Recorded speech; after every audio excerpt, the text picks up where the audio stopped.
What's up guys, Jeff Cavaliere, ATHLEAN-X.com. Today we're going to take a look inside your shoulder to see just how important it is that you're focusing on those things that you might think are unimportant, especially the small things when you're trying to focus on the big things and the bigger lifts in the gym. Because right here, this represents your shoulder.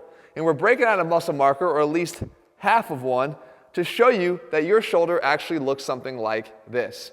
And what I'm representing here is the ball and the socket. And the first thing you need to realize is that socket ain't so big. The ball is much bigger than it, and that means two things. Number one, lots of ability to move the ball of the upper arm around, so you can do lots of things. You can move your arms in all crazy planes. Much more motion than you'd have in, let's say, a finger that kind of does this and maybe a little bit of twisting. Okay?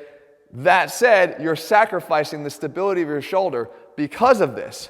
And we only have three things that we can focus on in order to arm ourselves the best way to have a much more stable shoulder and stay injury-free when we're focusing on those big lifts.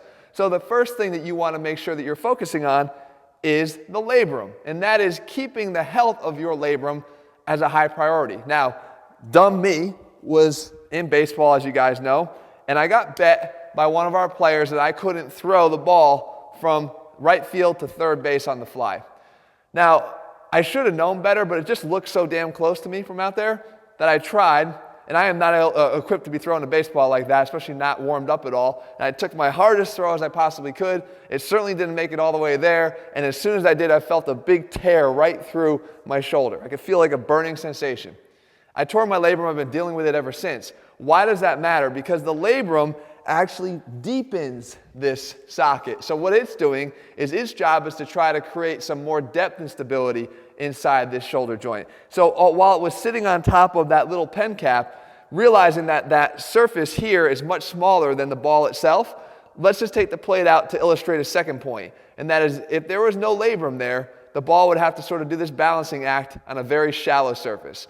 Okay, but with the labrum intact, we're actually creating more depth, and we're creating much more stability here for the head to stay inside the socket while it moves. So you want to do everything you can to not do stupid shit like me and tear your labrum. Okay, that's something that can happen traumatically or it can happen over time, but the things that happen over time are generally because you have bad mechanics in the other two areas I'm going to cover.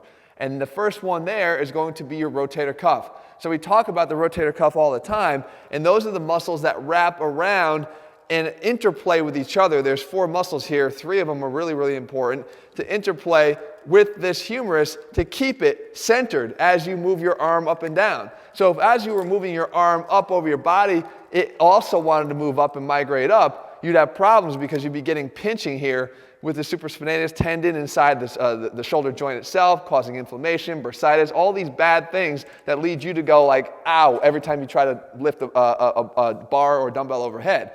So it's trying to keep it centered, and we want to make sure to do is train those muscles. Now, I put a whole video together on specific exercises that you can do with your rotator cuff, but here's just a couple, and that video I'm going to link there too, but here's a couple that you want to kind of focus on as well. Mostly external rotation.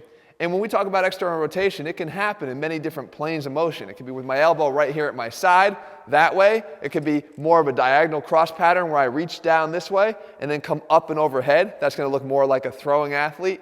But we want to make sure that we're strengthening the external rotation because that does allow us to keep this humerus, again, centered in here on this very shallow, slightly deepened surface because of the labrum.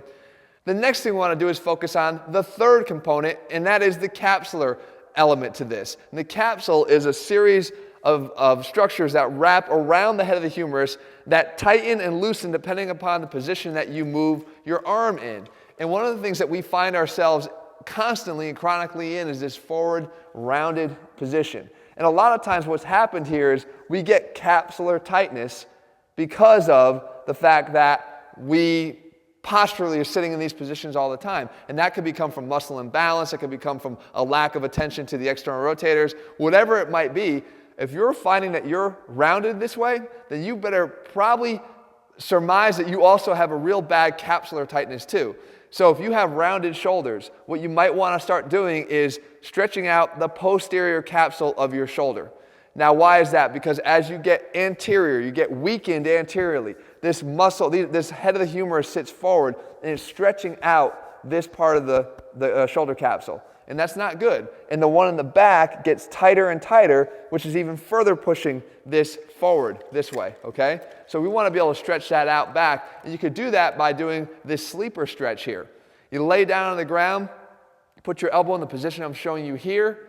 Make sure that you're stabilizing up against the ground. You're pushing against your forearm, and you're trying to go down into internal rotation, which is going to push this head of the humerus backwards into that capsule and stretch it out. You're actually using the bone itself to push back into that capsule and stretch it out. You should feel a pretty big stretch by doing that. As a matter of fact, from an anterior side, we get chronically loose and weak because all we do is have this thing pushing forward, and we could even aggravate that, as I've shown in the past, by doing pec stretches like this that people always sort of tend to do. And we've covered that in a video as well. I can link that here, why you don't want to do that. But the idea is that you quickly want to realize that the interplay of keeping a healthy labrum, of keeping good balance between all the muscles of the rotator cuff, and by keeping this sort of attention to the posture that you're in and what it could be doing to the shoulder capsule and the ligaments and what the balance between those are, is ultimately going to say this shoulder feels good or this shoulder does not feel good. And when you go to the big lifts, like a bench press, like an overhead shoulder press, the things that are going to help you to add muscle in the gym, if you can't do them because every time you move your shoulder around, there's too much instability, or you're just in too much pain, then you're going to be in for a whole hell of a lot of disappointment, and that shouldn't be the case. If you focus on the little things, the big things will become that much easier. And that's what ATHLEAN-X is all about. We put the science back in strength here to help you understand why these things matter, and not just tell you to go do them, because once you have an appreciation for why it matters, it makes it a lot easier for you to want to actually do them. We actually incorporate them into our ATHLEAN-X training programs in the right balance so that you know that you're doing things right. That's over at ATHLEAN-X.com. In the meantime, if you found this video helpful, if you always like when Raymond makes an appearance, make sure you leave your comments and thumbs. This is not Jesse, by the way. I know they look alike, but this is Raymond. Leave your comments and thumbs up below, and I will make sure that I do my best to cover what you want to see in the days and weeks ahead. All right, guys, see you soon.